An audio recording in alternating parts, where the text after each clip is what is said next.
Hi, this is Pete May, president of GreenBiz Group, and I'm excited to be here today on studio with Jason Blake, Senior Vice President for Sustainability, Chief Sustainability Officer, Senior Vice President at PepsiCo Beverage North America, which is a little bit of a mouthful. Jason, welcome to GreenBiz Studio.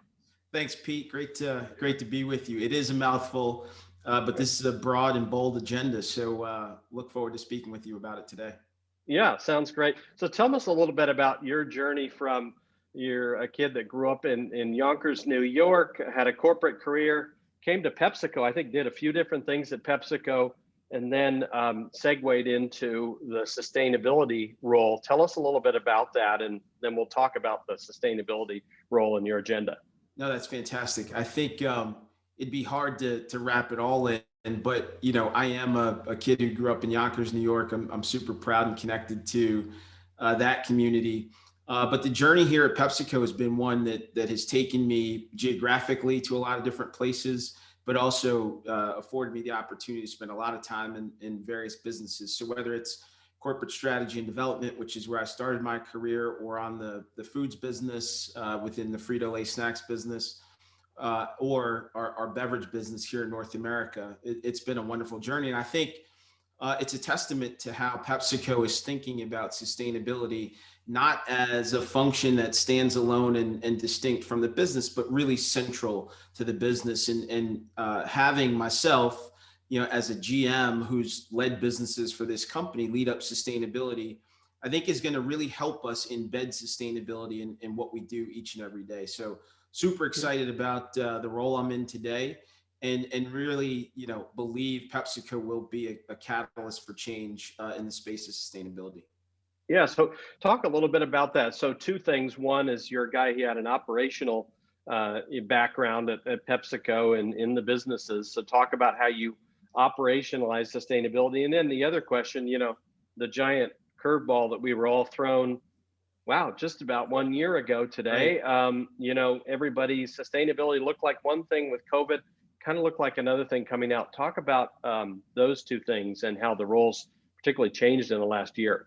Yeah, so I think, Pete, I'd start with saying, you know, sustainability at PepsiCo starts at, you know, the enterprise level, right? And we think about the goals that we're going to articulate across climate, water, agriculture, and packaging, right? And then that ladders down to the sectors that we run, the operating sectors of PepsiCo.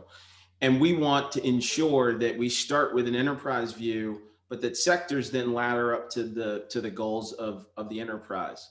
Super excited about the climate announcement we made earlier this year. And I would tell you that is, we were intentional about starting with our climate ambition, raising that ambition to where we're going to double our ambitions to 2030, and in fact be net zero by 2040, which for a company of PepsiCo size is 10 years ahead of where the Paris Climate Accord would expect a company like PepsiCo to be net zero. Yeah, and I would just interject too. You know, it's striking and ambitious too see a lot of tech companies making ambitions, but outside the tech category, landscape gets a little bit finer in terms of making those commitments. So yeah, congratulations on that, the big and bold commitment. So that's at a corporate level and a global level. I'd love to hear about, you know, obviously in your world, you know, a giant topic for everybody is around packaging. And we find some companies have a compartmentalized, there's a packaging strategy here, it's a climate strategy there. Right. Talk about how distinct or how interlaced those things are for PepsiCo beverage. Absolutely. I think they're inextricably linked, right? You can't disconnect, when you're in the business that we're in, packaging goals from climate goals. So really inspired by and encouraged by what we announced on climate, but know that packaging is going to be a big lever for us to drive those climate ambitions. So I think about this holistically, right? So we've got to reduce our dependence on plastics, right? We've got to drive recycling rates and collection rates in the US. But I think we also have to look at new materials and new packaging that we're going to, you know, put our products in. So we know that we can unlock a lot by way of climate. About 25% of our climate footprint is attached to our packaging footprint. And we know we've got to do things to address our packaging footprint in order to drive climate. So they're, as I said, inextricably linked. So if I think about how we embed that in the business, we've initiated a program we call Sustainable from the Start. And that is outlining what the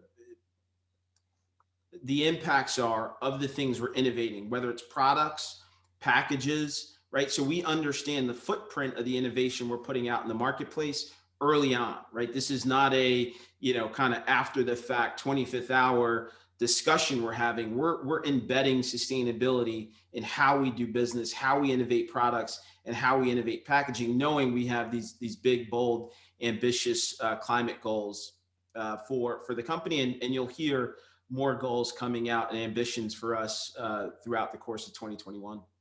Yeah, that's great. And we love ambitions. It's a time for, with the challenges we have globally, it's a time for companies to be more ambitious. We find so many companies doing good stuff, but not great stuff. And that ambition needs to be tempered. The concern around ocean plastics, around packaging, is big, as you know, and is getting bigger. So that's something that's really excited you're addressing that.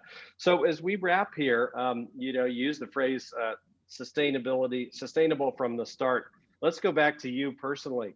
Sure. I was reading a little bit in an interview about you, and you quoted, they asked you for inspiration. I think you said you quoted your mom saying, she told me three things: take risks, build relationships, build resilience. Tell us a little bit about that, and again, your journey and how that relates to your current work.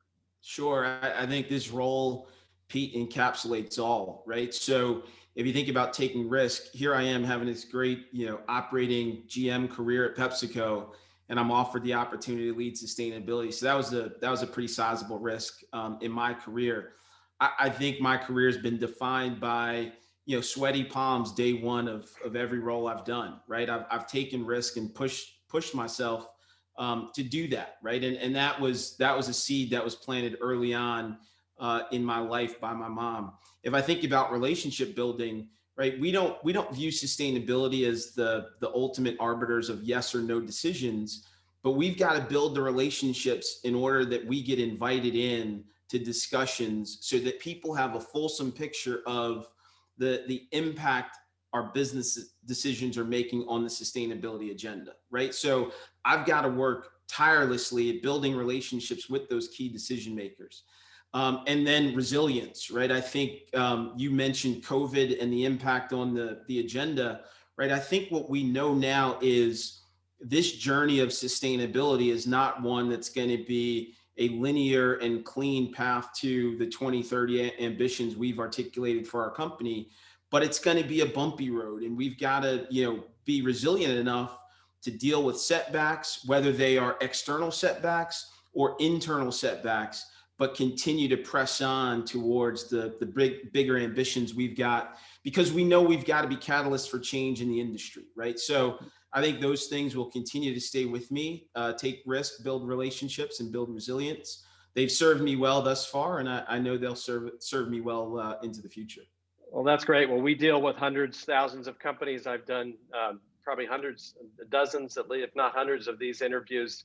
And I'd never heard, we use a lot of metaphors. I've never heard people talk about the sweaty palms as it applies to sustainability. But I like that, and I like the ambition. So, Jason Blake, CSO from PepsiCo Beverage North America. Great chatting with you here today on Studio. Thanks, Pete. Appreciate the opportunity.